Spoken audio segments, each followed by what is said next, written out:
तो paper leak से जुड़ी हुई बड़ी जानकारी आपको दे दें। पेपर लीक के खिलाफ आज लोकसभा में बिल पेश होगा। आपको बता दें कि बिल में 10 साल तक की कैद की सजा का प्रावधान और दोषी को 3 से 5 लाख रुपए जुर्माने का प्रावधान है। High level national technical committee बनाई जाएगी।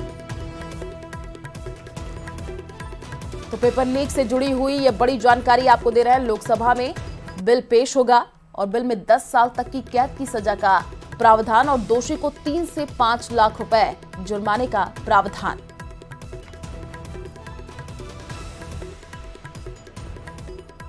श्रीगंगानगर से बड़ी जानकारी आपको दे दें। आपको बता दें कि 11 को होगा नगर परिषद सभापति चुनाव और आज जारी होगी चुनाव की लोक सूचना। चुनाव लड़ने के लिए पार्षदों में अब सरगर्मियां बढ़ गई हैं।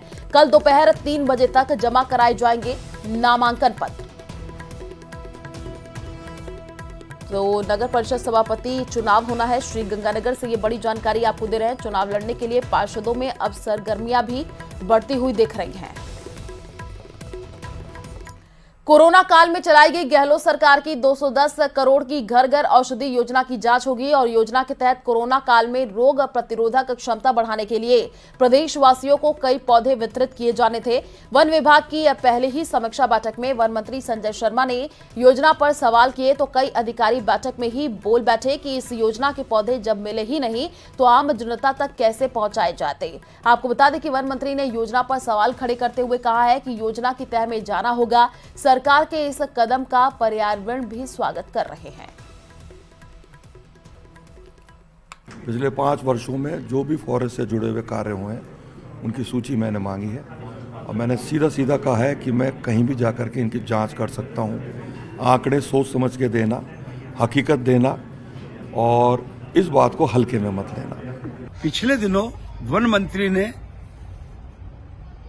कुछ वर्षों में हुए पौधारोपण के आंकड़ों को लेकर के नाराजगी जाहिर की और औषधीय जो पौधे लगे उसकी उच्च स्तरीय जांच की भी मांग की। मैं निवेदन करना चाहता हूं आपके चैनल के माध्यम से कि पिछले 4 वर्षों में राजस्थान सरकार ने 15 करोड़ 6 लाख 15 हजार पौधे लगाए जिसमें हजारों करोड़ रुपए की राशि खर्च की। गहलोत सरकार की घर घर वन औषधि योजना की नई सरकार जांच करवाएगी। योजना को लेकर के नए वन मंत्री संजय शर्मा ने स्पष्ट संदेश दिया है कि योजना को लेकर के हमें गड़बड़ी का अंदेशा है। इस योजना की अगर बात की जाए तो करीब 210 करोड़ की ये योजना थी। कोरोना काल में प्रदेशवासियों की इम्यूनिटी यानी रोग प्रतिरोधक क्षमता बढ़ाने के लिए ऐसे 4 अलग अलग प्रजाति के 8 पौधे प्रदेश की सभी एक तरह से आबादी को दिए जाने थे और उस आबादी तक इस पौधे की पहुंच नहीं होने के सवाल पर जब रिव्यू बैठक में वन मंत्री ने सवाल खड़े किए तो खुद बहुत से वन अधिकारी इस बात से इनकार कर बैठे थे कि उन तक भी वन औषधियां नहीं पहुंची थी। फिलहाल योजना को लेकर के जांच के निर्देश दे दिए गए हैं। जांच कितनी गहरी की जाती है और इस मामले में क्या निकल करके आता है इसका सभी को इंतजार करना होगा। कैमरा पर्सन मान सिंह के साथ में अरबाज अहमद, न्यूज़ 18 के लिए।